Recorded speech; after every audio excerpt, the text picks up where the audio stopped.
Hello everyone, welcome to Computer Centric. तो दोस्तों, आज की क्लास में हम लोग स्टार्ट कर रहे हैं the very first chapter, that is minimization of logical expression. So last session में हमने बात की सिलेबस के बारे में, तो आज हम वेरी फर्स्ट चैप्टर से सिलेबस की शुरुआत कर रहे हैं। तो आज से आप सारी क्लासेस को वन बाय वन अटेंड करिएगा।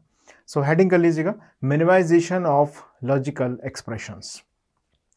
सो लॉजिकल एक्सप्रेशन सिंपली मीन कि जो भी हम पर्टिकुलर सिस्टम से लॉजिक परफॉर्म करते हैं, जैसे मान लीजिए आपने कुछ इनपुट दिया, तो आउटपुट पर क्या रिप्रेजेंट होगा, क्या जनरेट होगा, उसको डिफाइन करने का मैथमेटिकल इक्वेशन है लॉजिकल एक्सप्रेशन।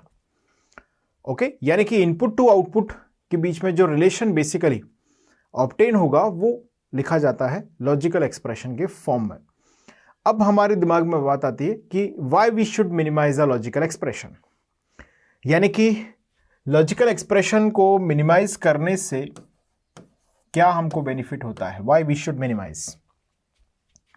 सो ऑब्वियसली जब आप लॉजिकल एक्सप्रेशंस को मिनिमाइज करते हैं तो उसके अंदर नंबर ऑफ टर्म्स कम हो जाते हैं, नंबर ऑफ वेरिएबल्स कम हो जाते हैं। तो नंबर ऑफ वेरिएबल्स कम होंगे तो ऑब्वियस है कि उनको इंप्लीमेंट करने के लिए जो नंबर ऑफ लॉजिक गेट्स हमें चाहिए होंगे वो भी कम हो जाएंगे। यानी कि the very first thing, number of logic gates required to implement reduces. Okay, कम नंबर ऑफ लॉजिक गेट्स में ये इंप्लीमेंट हो जाएगा। अच्छा, कम नंबर ऑफ लॉजिक गेट्स में इंप्लीमेंट हो जाएगा तो क्या हम ऐसा बोल सकते हैं कि जो कॉस्ट है वो भी डिक्रीज हो जाएगी, कॉस्ट डिक्रीजेस। अच्छा, नंबर ऑफ लॉजिक गेट्स कम है बिकॉज ऑफ मिनिमाइजेशन, टर्म्स कम हो गए, नंबर ऑफ लॉजिक गेट्स कम हो गए, तो ऑब्वियस है कि उसकी जो पावर डिसिपेशन है वो भी कम हो जाएगी। एलिमेंट्स कम हो गए, नंबर ऑफ एलिमेंट्स, तो पावर डिसिपेशन भी क्या हो जाएगी, कम हो जाएगी। पावर डिसिपेशन कम हो जाएगी, कॉम्प्लेक्सिटी कम हो जाएगी, कॉम्प्लेक्सिटी रिड्यूसेस। आजकल जो सर्किट बनाई जाती हैं वो बहुत ही प्रिसाइज होना चाहिए, बहुत ही कॉम्पैक्ट वो होना चाहिए, तो उसमें कॉम्प्लेक्सिटी है वो भी रिड्यूस होगी अगर हम प्रॉपरली लॉजिकल एक्सप्रेशन को मिनिमाइज करते हैं तो। और another very important thing is कि जो स्पीड ऑफ ऑपरेशन है वो कम हो जाएगा, यानी कि इनपुट से आउटपुट तक जो सिग्नल रीच होगा उस सर्किट डिजाइनिंग के बाद, वो प्रोपगेशन डिले जिसको हम बोलते हैं वो भी कम हो जाएगा। यानी कि हम बोल सकते हैं यहां से speed of operation improve, speed of operation improves. So ये 5 मेजर एडवांटेजेस हैं बिहाइंड द मिनिमाइजेशन। तो दोस्तों, 2 तरह के मिनिमाइजेशन टेक्निक्स की बात की जाती है as per the syllabus. The one is Boolean algebra, another is K map. सो आज की क्लास में हम लोग स्टार्ट करेंगे बूलियन अलजेब्रा के साथ, और आने वाले समय में के मैप की भी हम लोग चर्चा करेंगे। तो इतना पहले जल्दी से आप नोट कर लें, फटाफट से नोट करें इसको, और हेडिंग कर लें बूलियन अलजेब्रा। पहले हेडिंग की होगी मिनिमाइजेशन ऑफ लॉजिकल एक्सप्रेशन। हमने जाना व्हाई वी शुड मिनिमाइज।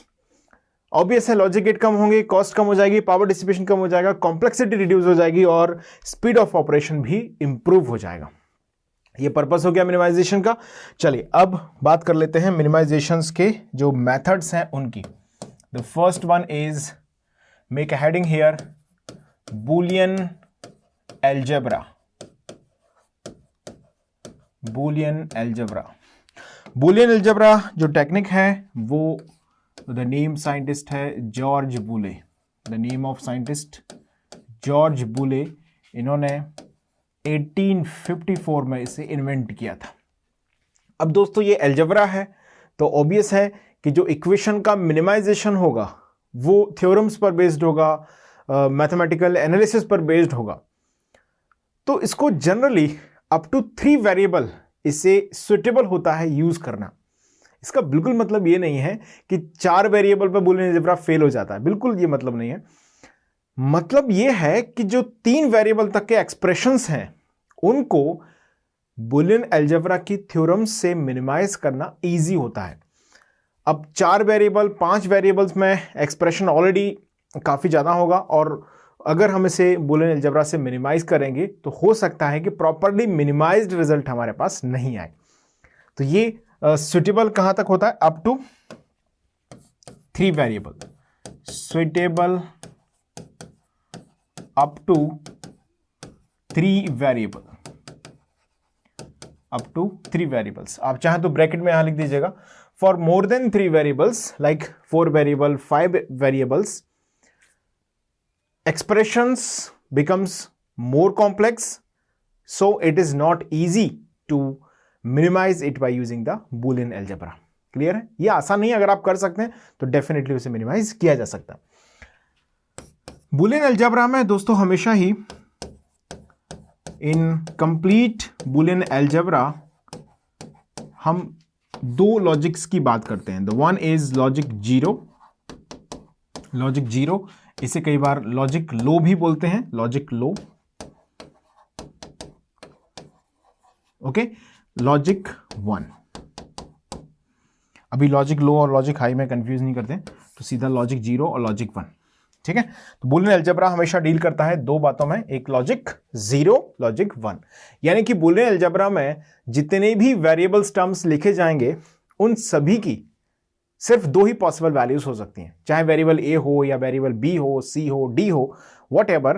प्रत्येक वेरिएबल की वैल्यू हो सकती है जो पॉसिबल, वो आइदर 0 होगी या फिर वो 1 होगी, सिंपल। चलिए अब हम बूलियन अलजेब्रा में एंट्री कर रहे हैं। So first of all we will begin our discussion with the theorems. So heading कर लीजिएगा, बूलियन अलजेब्रा की थ्योरम्स के बारे में बात करते हैं। हेडिंग कीजिएगा theorems. The very first theorem, तो सबसे पहले हम बात करें बेसिक ऑपरेशंस के बारे में। तो जैसे कोई भी लॉजिकल एक्सप्रेशन हो, कोई भी डिजिटल लॉजिक एक्सप्रेशन हो, लॉजिकल एक्सप्रेशन हो, उसके अंदर 3 बेसिक ऑपरेशन होते हैं। या तो वहां पर मल्टीप्लाई हो रहा होगा, यानी कि जिसे हम बोलते हैं एंड ऑपरेशन, बूलियन मल्टीप्लिकेशन, या वहां पर एडिशन हो रहा होगा, या वहां पर कॉम्प्लीमेंट हो रहा होगा। तो 3 बेसिक थ्योरम की हम बात कर रहे हैं, नॉट, एंड, और। तो वेरी फर्स्ट हेडिंग कीजिएगा not theorem. The first one is not. इसे हम बूलियन कॉम्प्लीमेंट भी बोलते हैं, बूलियन कॉम्प्लीमेंट, और इसे हम बूलियन इन्वर्जन भी बोलते हैं दोस्तों। बूलियन कॉम्प्लीमेंट और बूलियन इन्वर्जन समझते हैं क्या है। देखिए, अगर मैं कोई भी लॉजिक जीरो है और इस लॉजिक जीरो पर अगर हम नॉट ऑपरेशन परफॉर्म करते हैं, लॉजिक जीरो पर आपने क्या परफॉर्म किया? नॉट ऑपरेशन परफॉर्म किया, तो दोस्तों ये ट्रांसफर हो जाता है लॉजिक 1 में। Okay, logic zero not operation makes logic 1। इसी तरीके से अगर लॉजिक 1 पर अगर हम नॉट ऑपरेशन परफॉर्म करें तो ये बन जाता है लॉजिक 0। मतलब ये एरो जो मैंने बनाया वो पहले था यूनिडायरेक्शनल, अब ये हो गया बाई डायरेक्शनल। यानी कि लॉजिक 0 का नॉट ऑपरेशन होगा 1 और 1 का नॉट ऑपरेशन होगा 0। बाई डायरेक्शनल रिप्रेजेंटेशन है। अब इसी बात को मैं वेरिएबल के फॉर्म में बोल दूं, जैसे मान लीजिए मैं आपसे बोलूं कि वेरिएबल ए है, इसका नॉट ऑपरेशन क्या होगा? तो आप बोलेंगे इसका नॉट ऑपरेशन होगा ए बार। ए बार से इसको डिनोट करेंगे। मान लीजिए वेरिएबल ए बार है, तो इसका नॉट ऑपरेशन क्या होगा? फिर से ए हो जाएगा, यानी कि complement of the complement, complement of the complement will give expression itself. A bar of A bar is equal to A. ये बहुत इंपॉर्टेंट रिजल्ट है, आप इसे याद रखिएगा। कॉम्प्लीमेंट ऑफ कॉम्प्लीमेंट क्या देता है? वेरिएबल देता है। तो ये हमने सिंपल वेरी फर्स्ट थ्योरम की बात की, not operation. 0 not operation will give 1, 1 not operation किया गिव्स 0। सिंपल, 0 का 1, 1 का 0 हो जाता है, सिंपल सी बात है। चलिए अब बात करते हैं दूसरी थ्योरम की, बूलियन मल्टीप्लिकेशन, या इसे हम बोलते हैं एंड ऑपरेशन, और इसे हम क्या बोलते हैं? Boolean multiplication, Boolean product. तो जो ट्रुथ टेबल मैं लिख रहा हूं वो आपको याद रखनी है। पहली चीज देखिए, zero and operation with zero will give zero. Zero और जीरो का एंड ऑपरेशन देता है जीरो। ओके, देखिए इसमें सिर्फ एक ही टर्म था, जीरो का वन हो गया, वन का जीरो हो गया, इसमें एटलीस्ट दो होंगे, है ना। तो zero and zero gives zero, zero and one will gives zero. Okay, one and operation with zero will give zero, one and operation with one will give one. ये बातें अगर आपको समझ में आती हैं, ये सभी रिजल्ट्स अगर आपको क्लियर कट वे में समझ में आते हैं, तो बूलियन मल्टीप्लिकेशन में आपको कोई प्रॉब्लम नहीं आने वाली। ये चार बातें आपको याद रखनी है। कौन कौन सी? 0.0 is 0, 0.1 is 0, 1.0 is 0 and 1.1 is 1। यानी कि बूलियन मल्टीप्लिकेशन में 1 आने की जो संभावना है वो सिर्फ यही है कि दोनों 1 हो जाए, तभी ये बना सकता है। क्लियर है? बहुत सिंपल रिप्रेजेंटेशन है। मैं एक एक बात को इसमें बहुत एम्फेसाइज करके आपको एक्सप्लेन कर रहा हूं। Reason is very clear. आपको एक फंडामेंटल बेसिक लेवल से क्लियर होकर चलेगा तो सब्जेक्ट पर ग्रिप उतनी अच्छी आपकी बनेगी। हालांकि आपको ऐसा लग रहा होगा कि बहुत सिंपल चीज़ों को इतना क्यों बोलते जा रहे हैं, ये हम स्टेप बाय स्टेप लर्निंग को इंप्रूव कर रहे हैं। सो डोंट वरी, आप इंजॉय करेंगे आने वाली टफ चीज़ों को भी। डोंट वरी अगर आप बेसिक से चीज़ों को सीख रहे हैं तो। सो ये हमने देखा। अब मैं इसी चीज़ को, ये जो मैंने पूरी बात बोली है, इसी बात को मैं वेरिएबल के फॉर्म में लिख दूं। कैसे? देखो कैसे लिखते हैं, देखिएगा। a.0 में आपसे पूछूं कितना है, a.1 कितना है, a बार डॉट 0 कितना है, a बार डॉट 1 कितना है। इसी तरह से मैं आपसे पूछूं कि a डॉट a बार क्या होगा, a डॉट a क्या होगा, a डॉट a क्या होगा। चलो फटाफट से इनके आंसर कर दो। अब एक चीज बताओ आप मुझे, जो वेरिएबल है उसकी पॉसिबिलिटीज क्या है? या तो वो 0 होगा या फिर वो 1 होगा। ओके, और ये हमारे पास ट्रुथ टेबल है कि 0 और 0 का एंड ऑपरेशन होता है 0 एंड 1, 1.0 इज 0, 1.1 इज 1।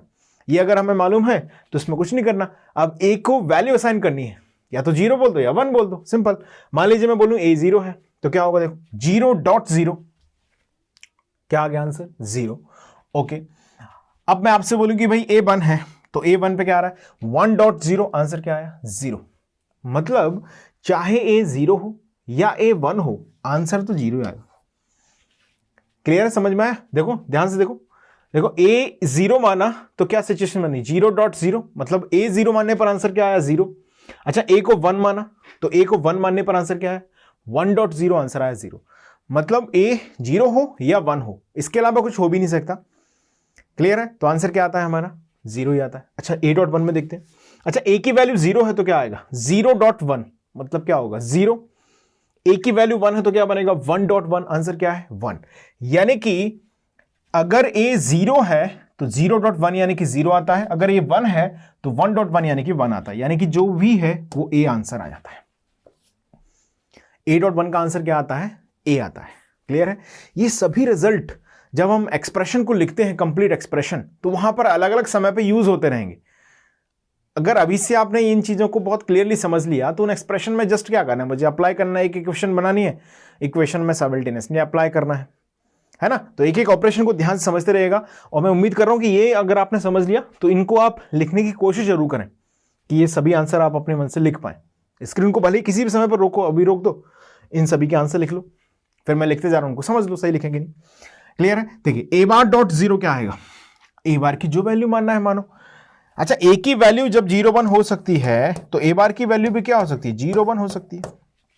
हालांकि ये बात बहुत क्लियर है कि जब a 0 होगा तो a बार 1 होगा, और a बार जब 1 होगा तो ये 0 होगा।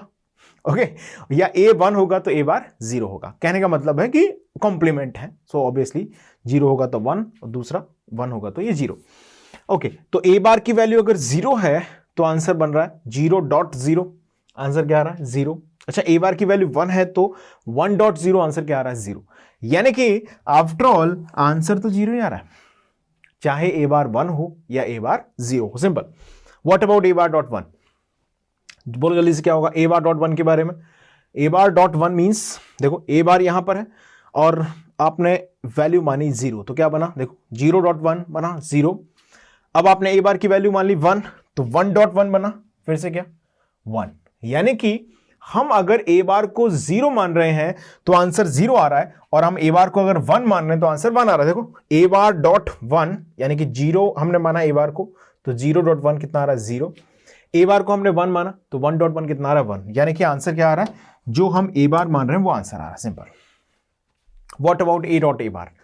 ए डॉट ए बार में मान लीजिए मैं मानूं ए इज इक्वल टू 0, तो ए इज इक्वल टू 0 पे देखना क्या होगा, 0 डॉट, अच्छा ए जब 0 है तो ए बार क्या होगा, बोलो क्या होगा 1, यानी कि 0.1 क्या आता है 0।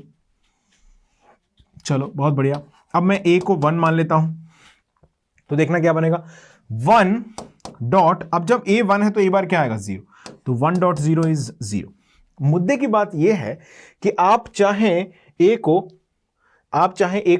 0 मान लें या ए को 1 मान लें, दोनों ही परिस्थितियों में आंसर तो 0 ही आ रहा। क्लियर है? ये रिजल्ट वेरी इंपॉर्टेंट में काउंट होता है, फ्रिक्वेंटली यूज्ड है ये सब। क्लियर है? हालांकि इनमें से सारे रिजल्ट जितने भी हैं वो सब बड़ी आसानी से हम निकाल सकते हैं अगर हमें यहां पर कोई कंफ्यूजन नहीं है, तो बहुत आसान बातें हो रही हैं, है ना। तो ए dot A is what, A dot A is what, मान लो कुछ भी वैल्यू एक ही जो मानना है, कुछ भी मान लो, वॉट एवर, 0 मान लें, 0.0 क्या बनेगा 0, 1 माने 1.1 क्या बनेगा 1, यानी कि वही बनेगा जो ए है। बहुत बढ़िया। ए डॉट ए इज वॉट 1.1.1, जब ए 1 है तो आंसर क्या आएगा 1, 0 है तो क्या आएगा 0.0.0 मीन्स 0, यानी कि वही आएगा ए। अच्छा मैंने यहां पे 3 बार लिखा है, आपका मन किया आपने 5 बार लिख दिया, ए डॉट ए डॉट ए डॉट ए डॉट ए डॉट ए, क्या आएगा आंसर ए। आप 10 बार लिख लो, 100 बार लिख दो, आंसर क्या आएगा ए। क्लियर है? अब मान लीजिए नॉर्मल जो अलजेब्रा हम पढ़ते हैं मैथमेटिक्स में, वो अगर होता तो ए डॉट ए क्या बनता, ए क्यूब, यहाँ ए स्क्वायर, यहाँ A to the power 5, but after all यहां पर वैल्यू क्या हो सकती है 0 या 1 हो सकती है। तो डेफिनेटली अकॉर्डिंगली इन बुलियन अलजेब्रा किसी भी वेरिएबल को कितनी ही बार उसके प्रोडक्ट के फॉर्म में लिखा जा सकता है। ये बात समझ में आ गई, बहुत बेसिक ऑब्जर्वेशंस हैं। चलिए इसको नोट कर लें, बुलियन मल्टीप्लिकेशन को। अब बात करते हैं हम इसकी बुलियन एडिशन की। लिखा आपने? चलो हेडिंग लिखो नेक्स्ट, और ऑपरेशन या बुलियन एडिशन, और या हम इसे बोल देते हैं Boolean addition. Let's see the Boolean addition. चलिए तो पहले मैं इसके ट्रुथ टेबल से आपको रूबरू कराता हूं, और ट्रुथ टेबल अगर आपने समझ ली तो फिर बाकी कुछ नहीं, फिर तो जस्ट अंडरस्टैंडिंग के लिए एक्सप्रेशन लिखे जा रहे हैं, है ना। देखिए क्या है ट्रुथ टेबल, बोलो 0 + 0, प्लस नहीं बोलेंगे हम इसको, क्या बोलेंगे 0 और 0 क्या आता है 0, 0 और ऑपरेशन विद 1 क्या आता है 1, 1 और ऑपरेशन विद 0 क्या आता है 1, 1 और ऑपरेशन विद 1 क्या आता है 1। ये टेबल आपको बिल्कुल दिमाग में रहनी चाहिए, फिट एकदम। 0 + 0 इज 0, 0 + 1 इज 1, 1 + 0 इज 1, 1 + 1 इज 1। याद रह जाएंगे, 4 एक्सप्रेशन है, बहुत सिंपल सी बात है। 1 + 1 में 2 मत सोचने लग जाना, है ना। 1 + 1 इज नॉट 2 हियर 1 और ऑपरेशन विद 1, जो इसकी एक्चुअल लैंग्वेज है बोलने की, वही है 1 और ऑपरेशन विद 1 इज 1। मतलब 1 मीन्स व्हाट, लॉजिक 1। अगर हाई प्लस हाई है तो रिजल्टेंट भी हाई आएगा, सिंपल। या लॉजिक 1 विथ लॉजिक 1 और ऑपरेशन है तो आंसर भी लॉजिक 1 ही आएगा। चलो इससे जुड़े हुए कुछ एग्जांपल्स की बात कर लेते हैं। चलो फटाफट से पेन पेपर उठाओ और उनको नोट कर लो। कभी भी स्क्रीन को पॉज करके बिंदास लिख लिया करो। नोट्स आप आवश्यक तौर पर बनाएं, आपके नोट्स आपके बहुत काम आने वाले हैं। नोट्स नहीं बनाएंगे, ऐसे ही रैंडम क्लासेस अटेंड करते रहेंगे, पढ़ते रहेंगे, तो आपके लिए बहुत मुश्किलें आने वाले समय में क्रिएट हो जाएंगी। तो ध्यान रखिएगा, हमेशा नोट जरूर बनाइएगा। क्लियर है? चलिए ये लिखा हमने। So what will be the answers? Simple, आप ट्रुथ टेबल से रिलेट करके इसको फाइंड कर सकते हैं, कोई बड़ी चीज नहीं है। देखिए अब ए की वैल्यू क्या हो सकती है दोस्तों, बोलो क्या हो सकती है? जीरो हो सकती है, 1 हो सकती है, बहुत बढ़िया। अच्छा ए जीरो तो क्या होगा, देखो यहां पर जीरो प्लस जीरो, जीरो और जीरो क्या देगा, जीरो। ए 1 है तो क्या होगा, 1 और जीरो, 1 प्लस जीरो मीन्स 1, यानी कि आंसर वही आएगा जो ए है, खत्म। क्लियर है बात सभी को? स्क्रीन को पॉज करो, ये टेबल आपने समझ ली है, इन एक्सप्रेशंस को इंप्लीमेंट करके आंसर्स लिख दो। I am waiting for your answers, जल्दी से आंसर लिख दो। आपने लिख लिया आंसर, चलिए मैं अब इसे सॉल्व कर रहा हूं और आप लोग आंसर अपने मैच कर लेना, ठीक है। चलिए ए प्लस 1, ए की वैल्यू क्या मान है, कुछ भी मान लो, जीरो मान लेते हैं, चलो क्या होगा, 0 प्लस 1 क्या आता है, 1। अच्छा ए जीरो तो क्या आया, 1 आया, बहुत बढ़िया। ए 1 मान लेते हैं तो क्या आएगा, देखो 1 प्लस 1 क्या है, आंसर 1। मतलब ए चाहे 0 हो या 1 हो, आंसर तो भाई साहब 1 ही आएगा। क्लियर है बात सभी को? ये ए प्लस 1 इक्वल टू 1। सारे रिजल्ट्स यूज होते रहते हैं, लेकिन ये कुछ ऐसे हैं जिनमें कंफ्यूजन नहीं होना चाहिए। मतलब मेरा कहने का है कि आपको 1 सेकंड का भी, 1 सेकंड के 1/10 हिस्से का भी पॉज नहीं चाहिए। Question to the answer, answer question, ठीक है। चलो ए बार प्लस 0, ये तो बिल्कुल मिली जुली सी खिचड़ी हो गई। ए बार प्लस 0, ए बार मीन्स क्या हो सकता है, 0 हो सकता है ए बार की वैल्यू, तो 0 प्लस 0 क्या देगा, 0। ए बार की वैल्यू 1 हो सकती है, बिल्कुल हो सकती है, तो 1 प्लस 0 क्या देगा, 1, यानी कि आंसर में वही आएगा जो ए बार खुद है। 0 है तो 0, 1 है तो 1, सिंपल। ए बार प्लस 1 क्या आना चाहिए, बोलो जल्दी से क्या आना चाहिए, ए बार प्लस 1, यानी कि ए बार की वैल्यू अगर 0 है तो कॉम्बिनेशन बनेगा 0 प्लस 1 मीन्स 1, और ए बार की वैल्यू अगर 1 है तो कॉम्बिनेशन बनेगा 1 प्लस 1 मीन्स 1, यानी कि what ever the value of A bar answer is 1। ये वही सिचुएशन है। क्लियर है ये सभी को? चलिए A plus A bar is equal to क्या आएगा, अच्छा ए इज इक्वल टू जब 0 हम मान के चलते हैं तो यहां पर क्या बनता है, देखना 1 प्लस, जब ए 0 है तो ए बार क्या होगा, 1 होगा, तो कॉम्बिनेशन बनेगा 1 प्लस 0 का आंसर क्या आएगा, 1 आएगा। करेक्ट है। अब मैं आपसे बोलूं कि भाई ए इज इक्वल टू 1 है तो क्या होता है, देखो जरा, 1 प्लस कॉम्प्लीमेंट ऑफ ए क्या होगा, 0, तो यानी कि 1 प्लस 0 क्या आएगा, 1, यानी कि चाहे ए की वैल्यू 0 हो या ए की वैल्यू 1 हो, आंसर तो 1 ही आएगा। क्लियर है? यानी कि A plus A bar is equal to 1, that's also frequently used result, is important one. A plus A bar is equal to 1 होता है, very important one and frequently used result. What about A plus A, रख दो जो value मन में आए, 0 लिखो तो क्या आएगा, 0 प्लस 0 मीन्स व्हाट, 0, मतलब ए 0 है तो आंसर आया 0। अच्छा 1 ले लेते हैं तो 1 प्लस 1 क्या आता है, 1, यानी कि जो भी ए है वो आंसर है। ए प्लस ए मीन्स व्हाट, ए। क्या हम ऐसा बोल सकते हैं किसी भी वेरिएबल ए को बूलियन अलजेब्रा में कितनी ही बार लिखा जा सकता है, कोई परेशानी नहीं है, सिंपल। तो A plus A means what, A.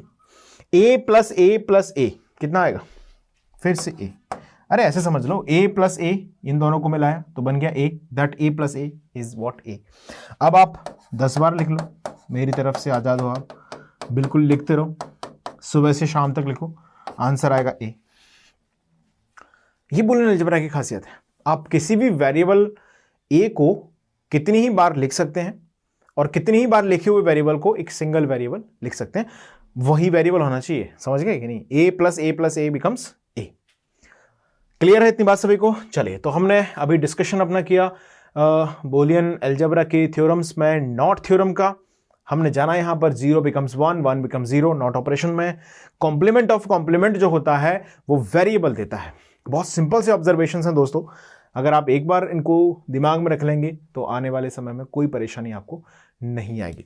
Clear? सो ये एंड ऑपरेशन हमने समझा, 0.0 गिव्स 0, 0.1 गिव्स 0, 1.0 गिव्स 0, 1.1 गिव्स 1, और यहां पर हमने एक इंपॉर्टेंट रिजल्ट कंक्लूड किया कि a.a बार इज इक्वल टू 0।